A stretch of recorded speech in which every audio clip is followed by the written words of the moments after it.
Flesh and Blood has the best developed gameplay experience that I've seen in the industry of trading card games. Now, I've researched a lot of games after getting into Flesh and Blood. You know, you've had Star Wars Destiny, that's also really good gameplay. You got Netrunner, which is also, really well developed game. But overall, the Flesh and Blood system is just so good. And I think one of the really core pillars of what makes it so great is variance. And I want to talk about managing variance and that whole concept in today's video.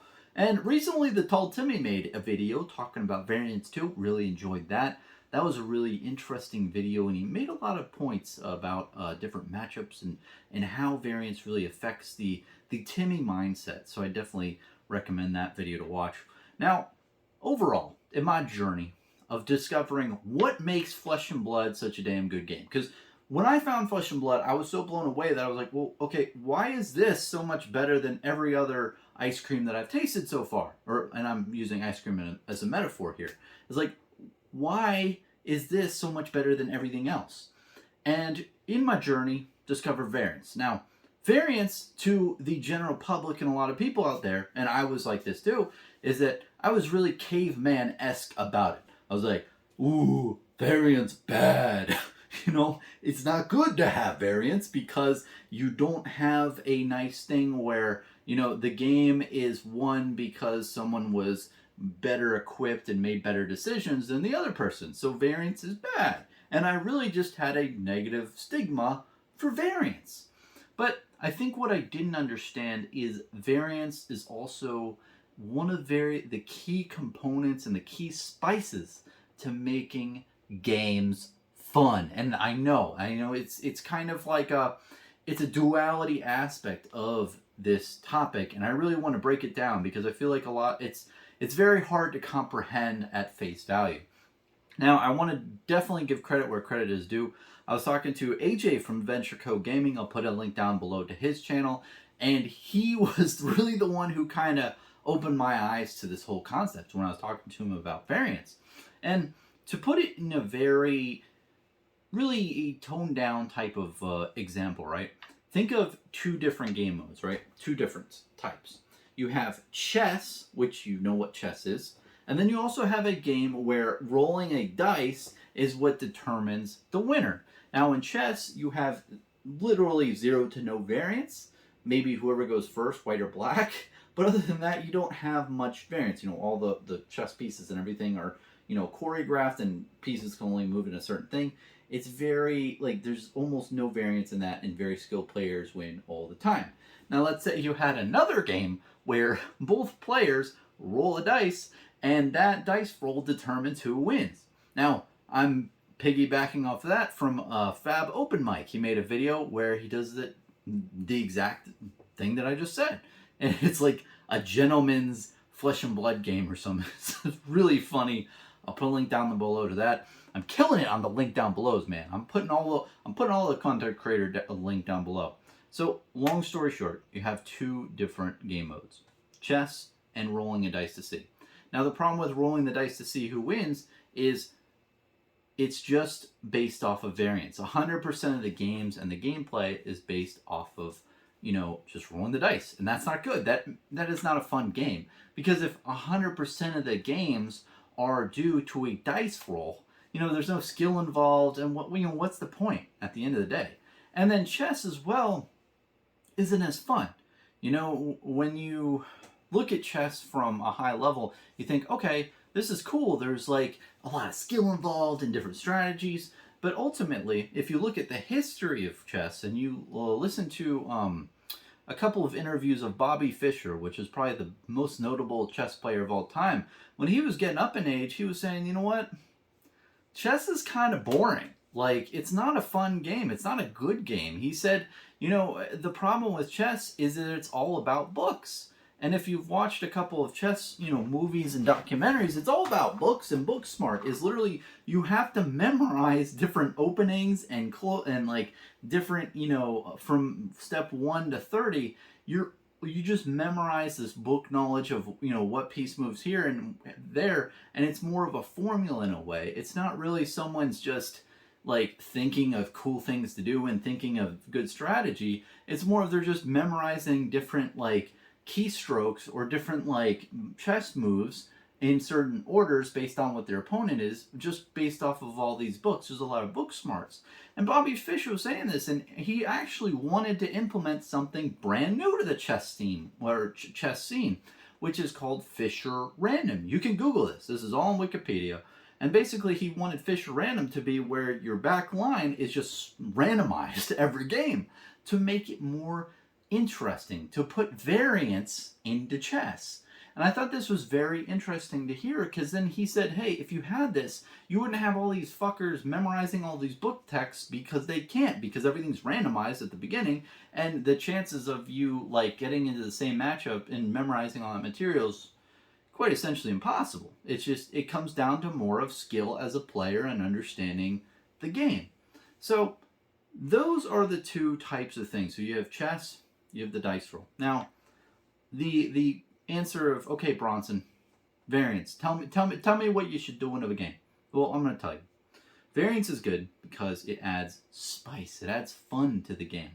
But I don't think variance should determine the winner or loser. And the variance in the game that you have should be to where it makes each game exciting, to where you can tell a story after it. Like, oh, I had a really exciting game against this person. You know, this is what happened, and they made this move at this point, and this is why they won the game at a certain point. And, like, I think that card draws go into that. Like, sometimes you could just get nutty draws for 3 turns in a row, and that's part of the story, and that's the variance, but it doesn't ultimately determine the winner. Now, sometimes it does in Flesh and Blood. I'm not going to lie. You know, I think that it does happen to where sometimes you just don't draw into what you need, and you don't draw good hands at certain times, which may or may not let you lose the game. But up until that point, you had many different decisions to make before getting to that point. So it makes it so it's not as variance oriented. And I think that that's the whole point. And in Flesh and Blood, if you think about how many interactions you have, every turn you can either block with your hand or you can attack with your hand. And if you think about it with, like, I don't know how many rounds you're doing, 20 different hand draws, and 20 times 4 is a big number. That's 80 different decisions for 80 different cards that you get over the course of a game. And of course, you might say, Bronson, what about the Phi Mirror? You only get like 16 options. Well, you definitely have that too, but you do have an option of how you play out the game. I mean, there's also like deck construction and what cards do you sideboard here and there. You have a lot of decisions as a player. You have a ton of them. You have deck construction first, then when you get into the game, you have the sideboard, and then when you actually play the game, you have the different cards that you use and how you use them throughout the game. So you have many different ways that you can really curb your potential to win before the actual variance comes into play. And I think that that's really important to analyze over in like the trading card game market, because when Flesh and Blood first came out, I'm gonna ramble a little bit. People constantly said, "Oh, this is just another one of those games that just solves the mana issue." Like, we heard that so many fucking times in the Flesh and Blood disc, or the Reddits and stuff like that. It's like that's like what people just kept saying. It's like, oh, this is another game. This solves the mana issue. Well, the reason why the mana issue is an issue is because it's a high amount of variance. I mean, if you don't draw enough lands, or you don't draw too many lands for 20%, plus or minus games, that's not a fun game. If variance is the determinant of 20% of the games that you play, that's not, that's leaning more into the, rolling the dice game that I was talking about earlier.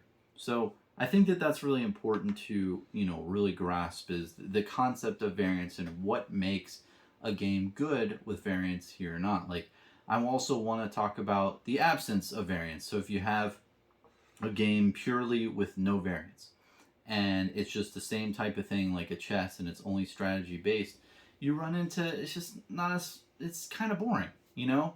You don't have that thing that spices the game up, that makes it exciting, that makes you want to play it again, to see like, hey, maybe I will draw that crazy combo next game, or maybe I will summon the mechanoid mech, next game, or maybe I will do this new strategy that I want to implement. Like, you don't have as much, just spice to spice up the game.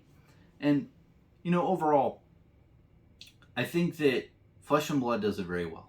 I think that maybe 1 to 3% of the games you could really chalk up to variance, if I'm really being honest. I mean, and in certain parts of the Flesh and Blood meta, when you had like certain things like Chain or like Starvo, you could more likely say that. But the meta has been so beautiful in the last year. I mean, in the last 6 months to a year, it's been really good. I mean, you see all these different heroes out there for Flesh and Blood that are viable, and all these different ones that are in like the top 60 of worlds and that are in the top 8 of worlds. That's so refreshing.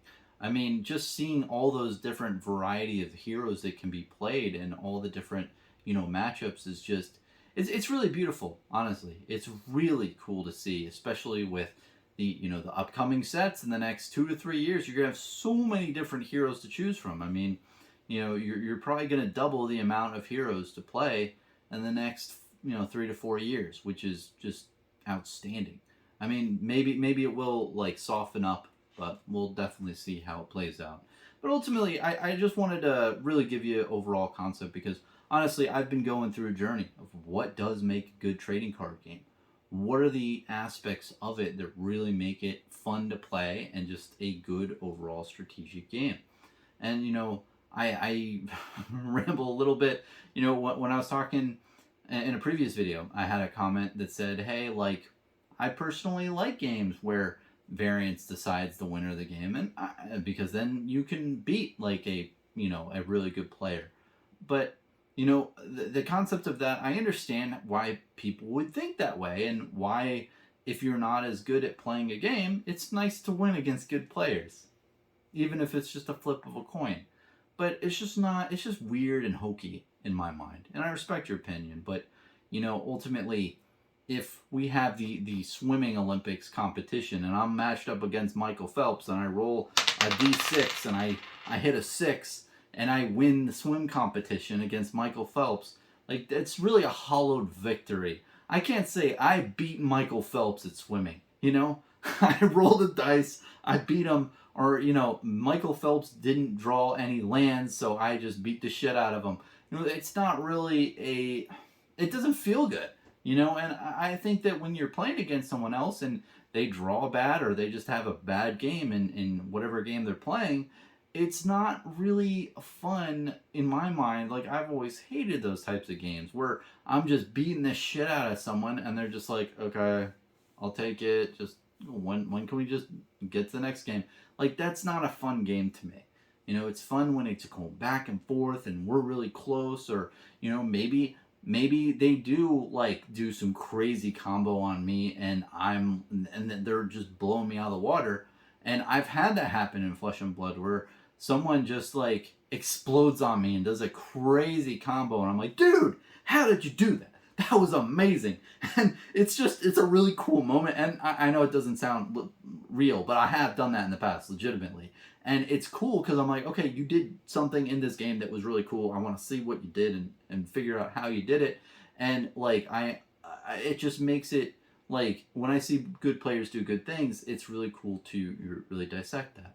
You do have really high level people who are doing some really cool things. So anyway, video's gone on long. I just wanted to make this video about variance because it's a very important topic when creating a trading card game, and cannot be taken lightly. Because here's the two aspects that you really have to understand. Is that you can't just strip variance out of your game entirely and then your game just isn't fun because you don't have your players telling a story. Like me, I have stories where I'm like, hey, like AJ from Adventure Co Gaming, remember that time you played Prism and I literally healed for like 30 health over the course of the game, and then also, you know, I played like Nick Murphy, and he literally did Katsu combo on me two times and did like 22 damage 2 turns in a row, and he was playing like sealed, which was just nuts. He just pulled like the crazy. Anyway, like you have those games, and you have like I played against someone who is the OTK Viserai and built up the rune chance and did that thing. I have the OTK Bolton. I played against that, you know, and certain things happen there. And sometimes I've just had crazy Bravo turns where I've crippling crushed, and then I pummeled a crippling crush. There's those moments in games that you just remember and they stick with you, and that's what they makes special. That's what makes it fun. That's putting the little fun in the game by having the variance. However, this is a big however. You can't put too much variance in your game or put variance into the game to make it so variance is the reason why a person won. When you ask at the end of the game, why did I win this game, or why did you lose this game? When you ask an aggregated amount of people, like let's say thousands of people, variance should not be above 1 to 2% of the answers of those things. And I know you're going to say, Bronson, you have no data to back that up. I'm telling you, I do not. Like, there's no way I have that much aggregated data, but I'm telling you, like, that's what I'm expecting. Like, if you could aggregate that much data out of thousands of people, and you ask, why did someone win or lose the game, and you accurately analyze the gameplay, what percentage of those games resulted in variance as the reason why it won or lost? And if you're hitting over 10%, over 20%, over 30% of the games are winner or loser because of variance, that's not a good game. That is not a fun game in its current state when you analyze variance as a component to the game. That's it. Let me know what your comments are in the comment section below. And again, I'm going to put some links to content creators in the description because I like those people and I want to make you watch good videos out there that I'm watching too. And it really does intersect with this topic. So cheers, man. Appreciate you watching. Have a good one.